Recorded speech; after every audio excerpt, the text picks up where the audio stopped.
Hello everyone and welcome to this live broadcast where you viewers also have the opportunity to ask questions. You do that in the live chat during the broadcast. Today's guest is Wirtek, Danish company who published a report today for the first quarter of 2023. And in the digital studio I have its CEO, Michael Aaen. Welcome, Michael. Thank you very much, Michael. I'm happy to be here. It's good to have you back. I thought you could begin by summarizing the quarter. What were your first impressions?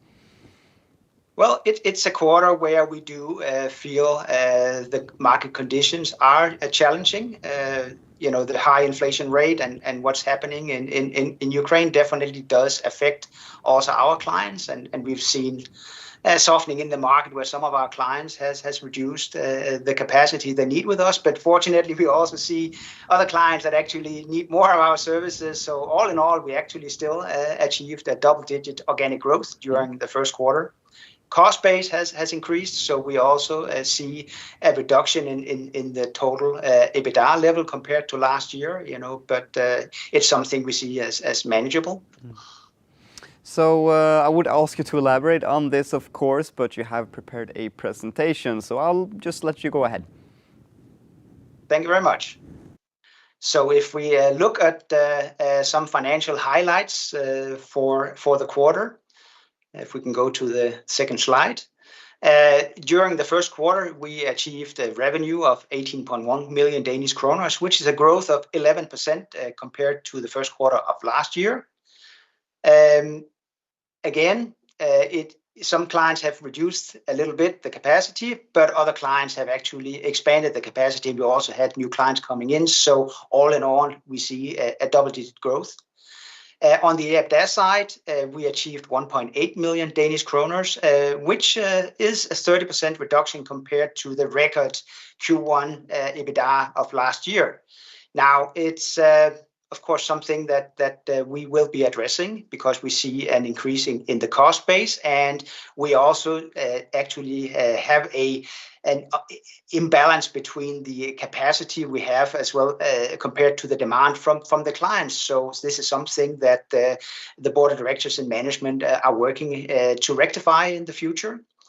The EBITDA margin as a whole was at 10% during the first quarter. Now, one thing I'm very happy about is our ability to actually generate a positive cash flow from our operating activities. We achieved 2.3 million from operating activities in Q1, which is actually 15% better than last year. If we look at the development in revenue and EBITDA during the last quarters since Q1 last year, as we can see, there's a steady growth in the revenue quarter by quarter. And we can also see that, yes, the EBITDA in Q1 was significantly below what we had in the beginning of last year, but again, significantly higher than what we achieved during Q4 last year. So all in all, we are looking positive, for the full year as a whole. And if we can go to the next slide, I can say that we will be maintaining our outlook for 2023.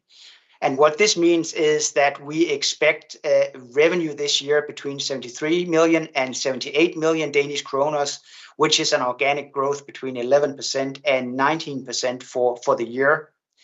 And looking into the EBITDA expectations, we expect between 6 million and 9 million Danish kroner, which is a negative growth of 20% up to a positive growth of 27%. And this reflects, the uncertainties we see in the market right now, that this larger than normal interval we have on EBITDA.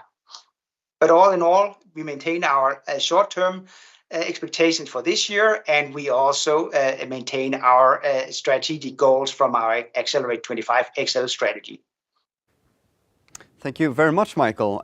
When looking at the numbers from the reports, the revenue growing by 11% and the EBITDA decreasing by 30%, how do you view these numbers? Are they satisfactory, or did they come as a surprise? Well, for sure, revenue growth of 11% is within our expectations. If you look at the expectations for the full year, we're also with an interval of 11 to 19%. So that definitely is according to our expectations. And yeah, we've also in previous quarters, we have said that we are seeing a rising cost base. Inflation for sure is a driver there, as we've seen inflation rates in Romania, where we have our main development and test centers, of up to 16-17% during last year. And fortunately, now we are seeing, of course, inflation rates coming down, slowly. But again, it has been a major factor.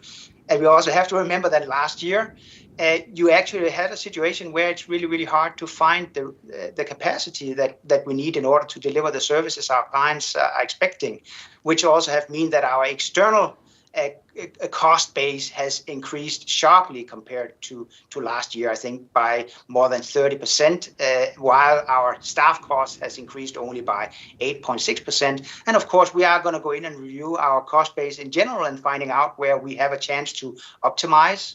And again, as I said before in my presentation, we also have a misalignment between the current capacity and the demand from the clients, and we will also be adjusting that in order to make sure that we don't operate with a large overcapacity in the company. The cost base, then we'll talk a little bit about that. Have you already looked at some factors that you want to decrease? Well, for sure, we will be, the overcapacity, of course, we will address, and there are multiple ways to do that. It's not only, I'm not looking at this just as a way of decreasing things. We have to remember, I'm not going to optimize the business in order to make it harder to reach our long-term goals, because those we are maintaining. So we are making very select changes in order to make sure we don't hurt our ability to achieve our growth here. So, and we are analyzing this, and also we are investing significantly right now in actually increase our sales capacity in the company as well, and introducing new roles like a key account management for some of our big clients. There is in place. We're doing more in direct marketing initiatives, and we're also going to rep on actual sales capacity in the company here. So we are attacking it both from a sales point of view and from a cost point of view. But we're not going to save ourselves into doing better, because we are actually promising high revenue growth, and that's what we're targeting. Of course, you're not the only company that are currently optimizing and looking over their costs. Your clients, you mentioned before that you've seen a slight decrease in your existing clients, but you've also seen sort of a increased demand from new clients. I'm curious about these new clients. What can you tell us about them? Well, some of them, it really depends on what kind of clients you have, because some of our clients do have a need, for instance, from external financing. And those clients, are in a very tough market right now where they have to go out and get further financing for the activities. So this is one of those areas where we've seen a decrease. And we also have some clients that actually see their clients buying less of their services, which also reflects back to us. But we're also having clients that are just doing really, really great in their markets there, and they need further services for us. And as a total sum up, yes, we are still increasing our revenue there and growing quite healthy, in my opinion, when we look at the current market condition as a whole. I know that you and Wirtek takes much pride in the fact that you have clients stretching for, I think it was over 10 years. Have any of those clients been affected by this as well?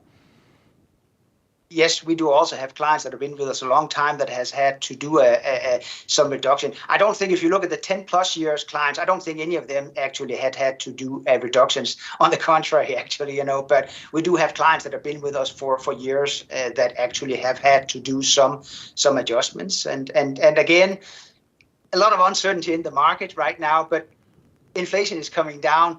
I do believe that this is a current global crisis that hopefully won't be that long, and when it picks up again, we'll be there and help service our clients, because we have to remember, digitalization in the world is ongoing, and this is not going to go down. But again, companies are sitting back a little bit to find out, how am my business affected? And of course, that means that new projects might be delayed in that sense there. And the pandemic sort of introduced a whole other dimension of the digitalization right now, and it's remote work. You mentioned this in the report that new offices will come in late 2023 to accommodate for hybrid work environment. While this will contribute to a work-life balance, as you've stated in the report, for your employees, is there any money to be saved here as well in terms of optimization? Well, doing the project of getting new offices is definitely not a savings activity there. It is, making sure that we can reach our strategic goals, which also include us being seen as a best-in-class workplace, and having offices that accommodate the way of people working there, and also being a place where clients, see themselves, with having people with working for them from our organization is really, really important in reaching our goals. But talk to us more about the more operational changes in your company currently. From 2 business units to 5, how has that developed during the quarter? Well, we worked a lot last year to do a reorganization of our company, going from a business units that were more on a technical level to now changing our business into business units where we are working inside of business domains, where we are having an easier time to make it visible to our clients that we actually understand their businesses. One of our big clients from last year, new clients from last year, actually chose us amongst, I think, about 100 other candidates that were looking at, simply because of the fact that it's in the energy sector, simply from the fact because we're also working on solutions for Energy Net in Denmark, which is the company that is handling the energy infrastructure in Denmark, and the fact that this new client was developing solutions that had to integrate up against that made it an easy choice for them to actually go with Wirtek, because we already understand their world. So for us to go now into a more domain-driven business unit structure makes a lot of sense, because it makes it a lot more visible from the client's point of view what kind of services we can deliver for them, and also the fact that we do understand the world they're operating in. You write in the report that the first part of your ERP system has now gone live. What can you tell us about this new ERP system, and what are some of the effects you already feel from it? Well, implementing a new ERP system is a huge project, and it's a multi-year project, and we started it early last year, the project, and now we've gone live with the third part of it, with the accounting in place, and being able to align across business unit, the fact that we are also able now to account down on business unit level. Historically, we've been operating only at the group level. Now we actually can get insight into costs and revenues based on the business units, which makes it a lot easier for us to track progress. Now we are also going to implement further. We are in the process actually right now of going live soon with invoicing and contract management and invoicing part of the ERP system there.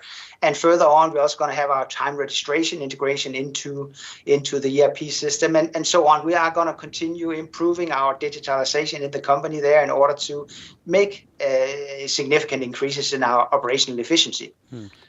What is the vision here? Where do you want this ERP system to be when it's finished? Well,